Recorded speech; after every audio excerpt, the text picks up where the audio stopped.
চট্টগ্রাম বিশ্ববিদ্যালয়ের কেন্দ্রীয় ছাত্র সংসদ বা চাকসু এবং হল সংসদ নির্বাচনের সময় শিক্ষার্থীদের মধ্যে উত্তেজনা আগ্রহের চরম পর্যায়ে। দীর্ঘ ৩৫ বছর পর এই নির্বাচন অনুষ্ঠিত হতে যাচ্ছে।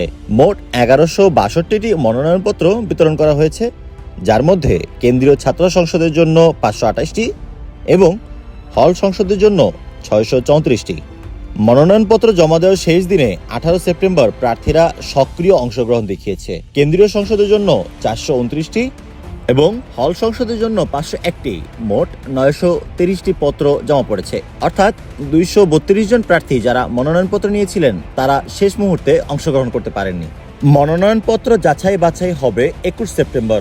প্রার্থী তালিকা প্রকাশিত হবে ২১ এবং ২২ সেপ্টেম্বর। প্রার্থী প্রত্যাহারের শেষ সময় ২৩ সেপ্টেম্বর বিকাল ৩টা। চূড়ান্ত প্রার্থী তালিকা প্রকাশিত হবে ২৫ সেপ্টেম্বর এবং ভোট গ্রহণ অনুষ্ঠিত হবে ১২ অক্টোবর সকাল ৯টা থেকে বিকাল ৪টা পর্যন্ত।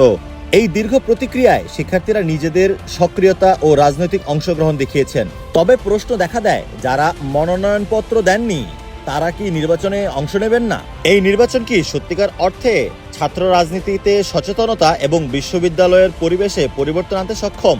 আমরা আপনাদের কাছে জানতে চাই, আপনি কি মনে করেন এই নির্বাচনের মাধ্যমে শিক্ষার্থীদের ক্ষমতা ও বক্তব্য সঠিকভাবে প্রতিফলিত হবে এবং ভোট গ্রহণের দিন আসলেই শিক্ষার্থীরা স্বচ্ছ ও নিরাপদভাবে অংশগ্রহণ করবে কি?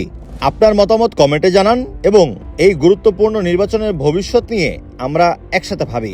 চট্টগ্রাম বিশ্ববিদ্যালয় কমিউনিটি এবং নির্বাচন কমিশন কি যথাযথ প্রস্তুতি নিয়েছেন? এই নির্বাচন কি নতুন অধ্যায় রচনা করতে পারবে? আপনারা কি মনে করেন দীর্ঘ ৩৫ বছর পর এই সুযোগ শিক্ষার্থীদের জন্য বাস্তব পরিবর্তন আনবে?